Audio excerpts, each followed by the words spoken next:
Weather update tayo mga kapatid mula Super Typhoon category. Bahagya na pong humina ang bagyong Francisco pero ito po ay nasa typhoon category pa din ng Pag-asa at may taglay pa rin po ito. Nalakas na hangin na nasa 175 kilometers per hour malapit sa kanyang gitna at kung minsan may mga pagbugsong umabot sa 215 kilometers per hour. Ito pong bagyong Francisco ay huling namata ng Pag-asa sa area po na malapit sa Calayan, Cagayan. Yan po ay 330 kilometers east. Yan po sa Calayan, Cagayan. At ito po ay kumikilos pahilagang Silangan o nag-recurve na po yan sa bilis na 10 kilometers per hour. Ito pong bagyong Francisco, sa kabutihang palad, hindi natin inaasang sumabit yung kanyang pinakamalalakas na hangin malapit sa kanyang gitna sa anumang bahagi ng ating landmass o kalupaan. Pero yung kanyang outer rain bands at wind field o yung hangin nito ay sumasabit po sa extreme northern Luzon at eastern section ng northern Luzon. Maliban dyan, nagpapalakas din po ito o humihila ng habagat o southwest monsoon na nagdudulot ng pagulan sa ilang bahagi ng ating bansa. Samantalang, ito namang bagyo sa labas ng ating area of responsibility ay unti-unti rin po lumalakas. Ito po ang tropical storm na may international name na Higos. Ito naman po ay nasa lakas na hangin na nasa 65 kilometers per hour malapit sa kanyang gitna. At kung minsan, may mga pagbugsong umabot sa 80 kilometers per hour. Ito po ay mas mabilis na kumikilos, pakanluran sa bilis na 20 kilometers per hour at huli pong namata ng Pag-asa sa layong 2,490 kilometers east ng southeastern Luzon.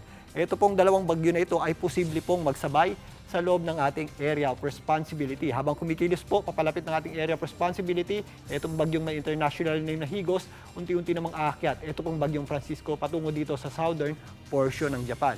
Maaaring po sa darating na Thursday hanggang Friday, posible pong makapasok ng ating area of responsibility. Ito pong bagyong may international name Higos, yan po ay tatawagin nating bagyong Gardo. Habang papalabas naman, ito pong bagyong Francisco. May possibility rin pong yan po ay hindi na pumasok sa ating PAR at gumilid lamang dito sa area ng ating area of responsibility boundary line. Pero yan po ay tutungo rin paitaas, patungo dito sa southeastern portion ng Japan, pumasok man or hindi sa ating area of responsibility. Ito pong bagyo sa labas ng ating PAR ay wala pong magiging direktang epekto sa anumang bahagi ng ating bansa. At nababawasan na rin po yung epekto ng bagyong Francisco sa ating bansa habang unti-unti po itong umakyat papunta po dito sa southeastern portion o katimugang bahagi ng Japan. Pero sa ngayon, ramdam pa rin po natin ang malalakas na bugso ng hangin dahil po sa hinihilan nitong bagyong Francisco sa mga areas ng extreme northern Luzon maging dito sa area po ng northern Luzon, particularly sa eastern section nito. Samantalang yung ating habagat, nararamdaman din po natin ang malalakas na bugso ng hangin yan sa malaking bahagi ng northern Luzon, Central Luzon, including dito sa Metro Manila, meron tayong breezy conditions, kasama na po dyan ang Calabarzon. At nag-extend pa po yan hanggang dito sa western portion ng Visayas. Para naman po sa mga pagulan, nabawasan na po yung ating epekto ng habagat dito po sa area ng Mindanao, mga posibleng pulo-pulo o mga isolated na pagulan at thunderstorms na lamang po ang ating aasahan dyan.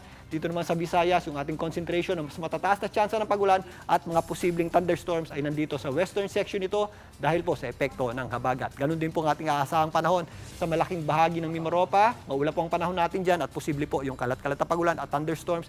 Ganun din po sa Bicol Region, Calabarzon, kasama na po dyan ang Cavite at Batangas at malaking bahagi ng Central Luzon. Ramdam din po natin dyan yung minsan malalakas na bugso ng hangin dahil po sa epekto ng habagat. At magpapatuloy po yung epekto ng habagat natin sa mga susunod pang mga araw hanggang makalabas ng ating area of responsibility. Ito pong bagyong Francisco sa darating na Thursday hanggang Friday.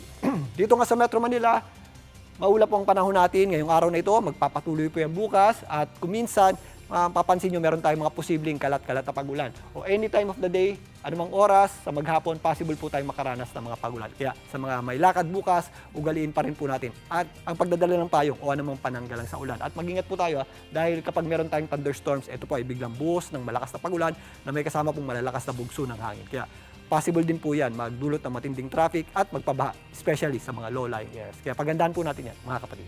At yan muna latest sa ating lagi ng panahon. Muli ako po ang inyong weather frontliner, Alvin Puran, lagi may panahon para sa iyo. Mga kapatid, Julius Babaw po.